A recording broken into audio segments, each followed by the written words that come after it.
አይስ ስፓይስን እንደምትመለከቷት መስቀል ዘቅዝቃ ለብሳ የሰይጣን ምልክቶችን በእጇ እያሳየች ነው። ኤንቢኤ ያንግቦይ ደግሞ የተለያዩ ሙዚቃዎቹ ላይ በደም ፈርም ያለው እያለ ተናግሯል። በአሁኑ ሰዓትም ሂፕሆፕ ከፈጣሪ ጋር ችግር ያለበት ሲሆን በዚህ ቪዲዮም ሰይጣንን የሚያመልኩ ራፐሮችን እናያለን። እኔ ሮባስታር ነኝ። ላይክ ሼር ሰብስክራይብ እንዳይረሳ። ላይኩን ቢያንስ 500 እናስገባው። ወደ ቪዲዮ የመጀመሪያው የምናየው ራፐርም ሊል ኡዚ ቨርት ነው።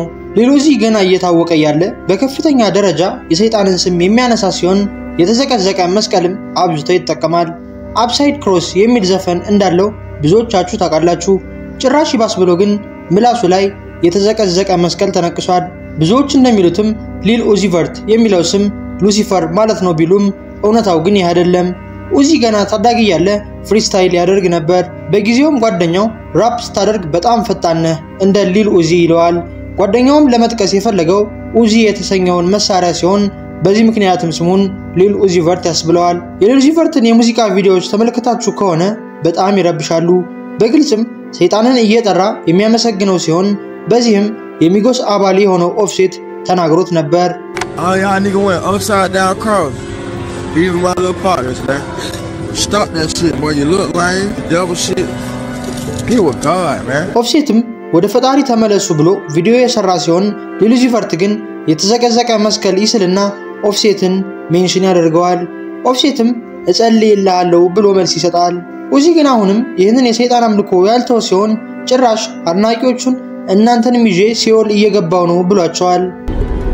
Did I sell my soul? I sold my soul for you. Now figure that out. Tell me that I sold my soul for you. For all you motherfuckers that's on here that's asking me did I sell my soul, why the fuck is y'all on here if y'all think I sold my soul? Y'all coming right with me, you dummies. ነገር ግን ብዙ ሰዎች ኮሜንት ላይ አይቅርብኝ የኔ ነፍስ የምትገባው ለፈጣሪ ነው ብለው ጽፈዋል። አንድ እውነታ ግን ልንገራችሁ፣ የራፕ አድናቂ ሆናችሁ ነፍሳችሁን ለሰይጣን ይጠቀማሉ ብላችሁ አታስቡ።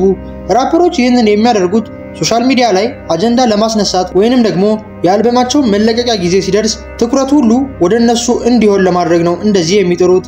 ለምሳሌ እንኳን ሊል ኡዚ ቨርት ይህንን ቪዲዮ በሰራበት ጊዜ አልበም ሊለቅ እየተዘጋጀ ስለነበር የሰዎችን አቴንሽን ለመሳብ ነው ይህንን ያደረገው። ይህ ደግሞ እኛ ሀገር እንኳን የተለመደ ነገር ነው። ለምሳሌ ቬሮኒካ አልበሟ ሊለቀቅ ሳምንት ሲቀረው አይኗ ላይ አደጋ እንዳጋጠማት ሶሻል ሚዲያ ላይ ሲወራ ነበር። ያው በአንዳንድ ምክንያቶች ዛሬ መቅረጽ ያንን አልቻለም። ማሳወቅ ስላለብኝ ልንገራችሁ በሚል ነው እንጂ እውነቱን ለማውራት ይሄን ቪዲዮ ባልሰራ በጣም ደስተኛ ነኝ። ይቅርታ አድርጉልኝና እኔ እንደማስበው ይህንን ያደረገችው አልበሟ በደንብ እንዲደመጥ ነው። ነገር ግን አንድም ሰው ስለዚህ ነገር ቪዲዮ ሲሰራበት አላየውም። ለዚህም ነው በዚህ አጋጣሚ ይህንን ለመናገር የፈለኩት። ምናልባት ግን አደጋው የእውነትም ሊሆን ይችላል። እስኪ ኮሜንት ላይ ሐሳባችሁን ንገሩኝ። ወደ ርዕሳችን ስንመለስ ከሊል ኡዚ ቨርት ቀጥሎ ሊል ናስ ኤክስን የሚያክል የሰይጣን አምላኪ በዚህ ምድር ላይ የለም። 2020 ላይ አክቲቭ ከነበራችሁ ኮል ሚ ባይ ዮር ኔምን ታውቁታላችሁ። ይህ ሙዚቃ የሊል ናስ ኤክስ ሲሆን ሚውዚክ ቪዲዮውም ከሰይጣን ጋር እየዳነሰ ነበር።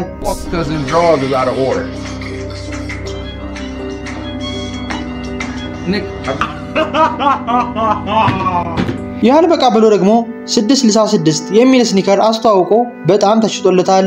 ሊል ናስ ኤክስም በአንድ ሌሊት ታዋቂ የሆነ ሲሆን ይህም የሆነው ፈጣሪን እያራከሰና ሰይጣንን እያመለከ በሚሰራቸው ሙዚቃዎቹ ነው።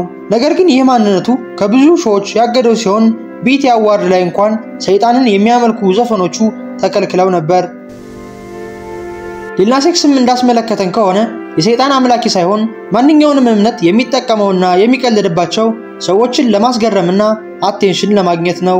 ለምሳሌ እንኳን ጄክረስት በተሰኘው ሙዚቃው ወደ ፈጣሪ የተመለሰ አስመስሎ ሚውዚክ ቪዲዮ የሰራ ሲሆን ይህ ግን ብዙም አልሰራለትም። ኮል ሚ ባይ ዮር ኔም የሚለው ሰይጣንን የሚያመልክበት ዘፈኑ 615 ሚሊዮን እይታ ዩቲዩብ ላይ ሲኖረው ፈጣሪን ሆኖ የሚሰራበት ጄክረስት የተሰኘው ሙዚቃ ግን 26 ሚሊዮን እይታ ብቻ ዩቲዩብ ላይ አስገኝቷል። ይህም የሚያሳየው ዓለም ምን ያክል የሰይጣንን ስራ እንደምትደግፍና ፈጣሪን እንደምትገፋ ሲሆን ሊል ናስ ኤክስም ይህንን ስለሚያውቅ አነጋጋሪ ለመሆንና ታዋቂ ለመሆን የሰይጣንን ስም ተጠቅሟል። ሌላኛው ራፐር ደግሞ ኤክስኤክስኤክስ ቴንታሲዮን ሲሆን ከሰይጣን ጋር ጥልቅ የሆነ ግንኙነት እንዳለውም ይወራል። ከመሞቱ በፊትም ስኪ ማስክ የተሰኘውን ቤስት ፍሬንዱን መስዋዕት ሊያደርገው እንደነበር ወሬ ሲናፈስ ነበር። ቴንታሲዮን በተለያዩ ዘፈኖቹ ላይ ነፍሱን እንደሸጠ በግልጽ የሚጠቅስ ሲሆን ብዙ ሰዎችም ቴንታሲዮን የጨለማው ቡድን አባል ነው እያሉ ያወሩበታል። ሬዲት ላይና ትዊተር ላይም የቴንታሲዮን ላይሪክሶች እየተነተኑ የሚያወሩ ሰዎች እንደሚሉት ቴንታሲዮን አንድ ዘፈኑ ላይ ፈጣሪን ይቅርታ እንደሚጠይቅና ከመሞቱ በፊት ነፍሱን እንዲረከበው የሚጠይቅበት አንድ ዘፈን አለው። ቅድም እንደነገርኳችሁ ስኪ ማስክ የተሰኘው ጓደኛው ኤክስ መስዋዕት ሊያደርገኝ ነበር ብሎ የተናገረ ሲሆን ኤክስ ግን ስኪ ማስክን ብቻ አልነበረም መስዋዕት ሊያደርግ የፈለገው ሙሉ የስኪ ማስክን ቤተሰብ ነበር ለመስዋዕትነት የፈለጋቸው። ቴንታሲዮን በሰይጣን ማመኑ ግልጽ ባይደረግም ከግጥሞቹና ከሚያደርጋቸው ድርጊቶች ግን ተነስተን መጠርጠር እንችላለን። ሰይጣንን ማምለክ ወደሚለው ስንመጣም ትናንት የተፈጠረ ነገር አይደለም። ይህ ሰይጣንን እያገነኑ መዝፈንና ለሰይጣን ትልቅ ቦታ መስጠት ለብዙ ዓመታት ሲተገበር የቆየ ነው።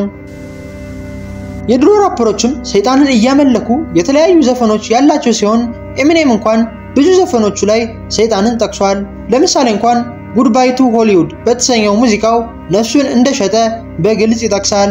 ሌላው ራፐር ደግሞ ዲኤምኤክስ ሲሆን ሰይጣንን በአካል እንዳገኘውም ተናግሯል። It's not so much who, it's what, you know, what happens and the things that the devil does. It's not so much a person, even though he acts through people. You know, you can't call one person the devil.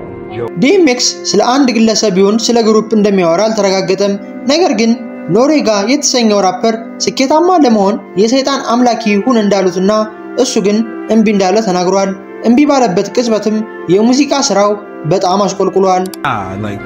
You know, you probably make it to where you make it on your own. Right. But a lot of people will offer you something to sustain that. I don't know if it was that person or if this was the whole entity that came with it. ኖሬጋ ሰይጣንን አልቀበልም እንዳለው ሁሉ ደግሞ ጄዚ ዋነኛው የሰይጣን አምላኪ ነው። ሌሎች ራፐሮችን አረጋግጬ ሰይጣንን ያመልካሉ ብዬ መናገር አልችልም። ምክንያቱም አብዛኞቹ አቴንሽን ለማግኘትና ገንዘብ ለማግኘት የሰይጣን አባል እንደሆኑ ስለሚያስመስሉ። ነገር ግን ወደ ጄዚ ስንመጣ የጨለማው አባል ነው ብለን መደምደም እንችላለን። ጄዚ ኢንተርቪዎች ላይ ሲቀርብ የሰይጣን አማኝ እንዳልሆነ አዘውትሮ ይናገራል። ነገር ግን ማንም ሊያምነው ፈቃደኛ አይደለም። ጄዚ የሚያሳያቸው የእጅ ምልክቶችም ለየት ያሉ ሲሆን በብዙዎችም እንዲጠረጠር አድርጎታል። ከአንድ ዓመት ወደ ሌላ ዓመት ስንሄድ የተለያየ ነገር ይፈጠራል። ጄዚም የሰይጣን አማኝ እንዳልሆነ ብዙ ጊዜ ይናገራል። ነገር ግን አሁን ላይ ያሉት ራፐሮች በግልጽ ሰይጣንን እንደሚያመልኩ ይናገራሉ። ይህንን የሚያደርጉት ግን የእውነት አማኝ ሆኖ ነው ወይንስ አቴንሽን ለማግኘት የሚለውም የብዙዎች ጥያቄ ነው። ለምሳሌ እንኳን ኤንቢኤ ያንግቦይን ብናነሳ አይ አም ዴመን ታይም እና ዴመን ሲድስ የሚሉ ትራኮችን ሲያወጣ የነበረው ተወዳጅነትና እውቅና በጊዜ ሂደት እየቀነሰ መጥቷል። ለዚህ ምክንያቱም የሰይጣኑን ዓለም ትቶ ወደ ራሱ እየተመለሰ ስለነበር ሲሆን አሁንም ቢሆን ኤንቢኤ ያንግቦይ የተለያዩ ፖስቶቹ ላይ ፈጣሪን ያነሳል። ይህንን ደግሞ የጨለማው ዓለም በፍጹም የማይፈልግ ሲሆን ባገኙት አጋጣሚም ያንግቦይን ለመጣል ዝግጁ ናቸው። በዚህ ጊዜ ያሉ ራፐሮችም አቴንሽን ለማግኘት ብቻ የሰይጣን አማኝ ሳይሆኑ አማኝ ነን እያሉ ይመጣሉ።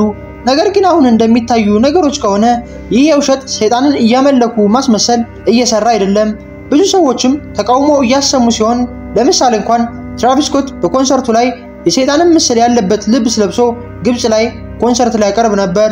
ነገር ግን ሁኔታውን ካዩ በኋላ ይህ ኮንሰርት የተሰረዘ ሲሆን ግብጾችም ይህ ከሃይማኖታችን ጋር አይሄድም ብለዋል። ይህም እኛ ጋር የተፈጠረ ሲሆን ሬማ ኢትዮጵያ መጥቶ ኮንሰርት ሊያቀርብ ሲል ሶሻል ሚዲያ ላይ በብዙዎች በመወቀሱና አዘጋጁ አካል በመሰደቡ እንዲሁም አብረው ፐርፎርም ሊያደርጉ የነበሩ ኢትዮጵያዊ አርቲስቶች ከሬማ ጋር አንድ ላይ አንዘፍንም በማለታቸው የሬማ ኮንሰርት ተሰርዟል። ሌላኛው ራፐር ደግሞ ፕሌይቦይ ካሪ ነው። ይህ ሰው ዘሩ ከኢትዮጵያ ይመዘዛል። በብዙ ሰዎችም በድብቅ ባህሪው የሚጠላ ሲሆን የጨለማው ዓለም አባል እንደሆነም የተለያዩ ድርጊቶቹ ያሳያሉ። አንገቱ ላይ በግልጽ ሰይጣን የሚል ንቅሳት የተነቀሰው ካሪ 30 ዓመቱ ሲሆን በዚህ እድሜው ለሰዎች ወይንም ለአድናቂዎቹ ጠቃሚ ነገርን ማሳየት ሲገባው እሱ ግን ወደ ጨለማው ዓለም እየመራቸው ነው። በመጨረሻ የምናየው ራፐር ደግሞ ትሪፕ ሬድ ሲሆን የሚሰራቸው የሚውዚክ ቪዲዮዎች በጣም አስፈሪ ናቸው። ትሪፕ ሬድ እጁ ላይ 666 ንቅሳት ያለው ቢሆንም አባል እንዳልሆነ ግን ሁሌም ይናገራል። እንደነዚህ አይነት ራፐሮች በትክክል የሰይጣን አማኝ ሆነው ሳይሆን አቴንሽን ለመሳብና ሙዚቃቸው በደንብ እንዲደመጥላቸው ብቻ ነው ይህንን ሁሉ ድራማ የሚሰሩት። ሁለተኛውን የሪአክሽን ቻናል ተቀላቀሉ። የዛሬው ቪዲዮአችን ይህንን ይመስል ነበር። በቀጣይ በሌላ ቪዲዮ እስከምንገናኝ ሰላም ሁኑ።